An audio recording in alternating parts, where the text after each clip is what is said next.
Pemirsa, kami kembali hadir di Unsur Bicara dan kita akan kembali membahas mengenai kondisi logistik di Indonesia. Dan hari ini kita akan bertanya kepada Pak Lino. Pak Lino, bagaimana ini?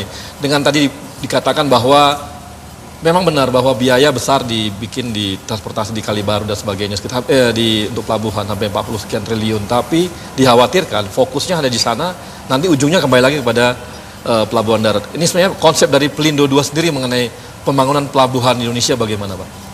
Jadi begini. Priok itu 65% ekspor impor Indonesia itu lewat Tanjung Priok. Ya, jadi kalau ekstrimnya ini short term ya, ini salahnya kita juga. Kenapa konsentrasi di satu tempat? Dan itu nggak bisa ditolong dalam waktu singkat. Jadi kalau mau melihara development growth depan Indonesia, itu Priok harus dikembangkan. Gak ada pilihan lain. Karena itu 70% ekspor impor ada di situ. Ya, jadi makanya sekarang saat ini itu pengembangan Priok itu harus dikerjakan. Nah, kenapa kelihatan angkanya besar? Karena pelabuhan itu udah 130 tahun tuh masih di dalam aja tuh. Negeri ini udah lebih dari hampir 70 tahun merdeka masih muter-muter di dalam itu. Nah, jadi ini kita bikin sesuatu yang besar di mana nunjukin Pak, bangsa ini bisa kerjakan itu. Mampu padahal sebenarnya kita Pak ya. Kemudian ya di dalam konsepnya sendiri itu kalau dari segi bisnis ya itu sebenarnya enaknya saya develop sendiri. Saya operasikan sendiri karena uangnya banyak captive market. Tapi yang kita lakuin apa? Itu ada 3 terminal yang mau kita tender internasional untuk undang operator asing masuk. Dengan syarat mereka harus bawa kapal besar supaya bisa dengan logistik cost negeri ini. Dan itu saya iklan kemana-mana seluruh dunia.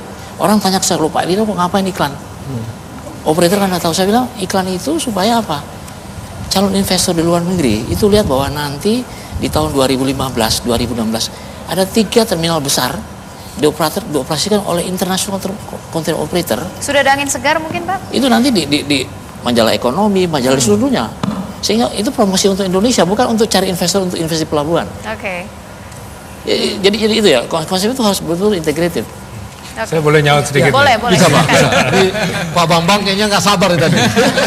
Pak Muslim tadi menyentuh satu konsepsi yang paling mendasar terhadap peran transportasi laut ya. Karena kita negara kepulauan, maka transportasi laut punya 2 dimensi. Yang pertama tentu untuk menunjang pertumbuhan ekonomi ya, itu pasti. Tapi yang kedua yang tidak kalah pentingnya adalah pemerataan. Tadi beliau juga sampaikan. Jadi kita kenal ada ship follow the trade atau ship promote the trade gitu ya. Nah untuk yang di timur ini mungkin kita ingin lebih menekankan kepada ship promote the trade. Karena trade-nya belum berkembang dan itu kenyataannya. Kita melihat bahwa kalau ada origin destination survey itu barang-barang yang ke timur tuh makin lama makin sedikit, makin tipis. Itu sebabnya di sana makin mahal. Karena pulangnya dari sana kosong kapalnya. Sehingga kita harus menumbuhkan ekonomi lokal juga supaya mereka juga bisa imbang gitu ya. Nah, dua pendekatan ini sebenarnya kita gabungkan dan di situ di Pendulum Nusantara itu terlihat bahwa nantinya yang untuk yang memiliki sudah sebagai anchor dari economic growth kita memang mereka diberikan satu peran untuk menunjang perekonomian. Tapi manakala daerah itu belum berkembang, maka konsepnya adalah lebih ke aksesibilitas. Bagaimana kita membuka akses, bagaimana saudara-saudara kita itu bisa melihat tidak lagi 3 minggu sekali ada kapal di sana, tapi mungkin seminggu sekali dengan jadwal yang tertentu. Sehingga tadi reliability dari layanan transportasi ini bisa meningkat. Saya ingin nambahkan sedikit sebelum tadi. Tapi ada ini menarik. Mungkin ada pertanyaan Pak, ada pertanyaan. Saya tahan terlebih dahulu ya, mungkin bisa ditahan terlebih dahulu. Kita ke audiens, ada yang ingin menyampaikan pendapatnya? Kalau kita bicara tentang contoh tadi jeruk ya, ada satu studi juga yang memang saya lakukan bahwa selain biaya logistik produktivitas kita memang kurang. Contoh bawang merah ya, Brebes, kita di Indonesia Brebes ada penghasil bawang merah terbesar ya. HPP petani memproduksi bawang merah di situ Rp5.500 per kilogram. Dijual bawang merah dari India, dijual di Brebes Rp1.500 per kilogram. Belum diangkut kemana-mana kita udah kalah. Saya sedikit mau nanya, berapa persen perbandingan antara logistik yang Anda jual, Anda bawa, apakah lewat darat atau lewat laut? Pulau Jawa hampir 100% lewat darat. Kalau untuk Sumatera? Kalau Sumatera sampai jarak tertentu lewat darat. Kalau sampai ke Belawan? Kalau sampai ke ujung misalnya ke Medan, dan itu tidak multi drop point ya. Utuh di drop emang harus lewat laut. Itu yang paling murah. Tanggapan lainnya? Terima kasih. Kita ini kan BBM subsidi persoalannya. sudah hampir mencapai 305 triliun. Pak Lino bangun kali baru kan 40 triliun.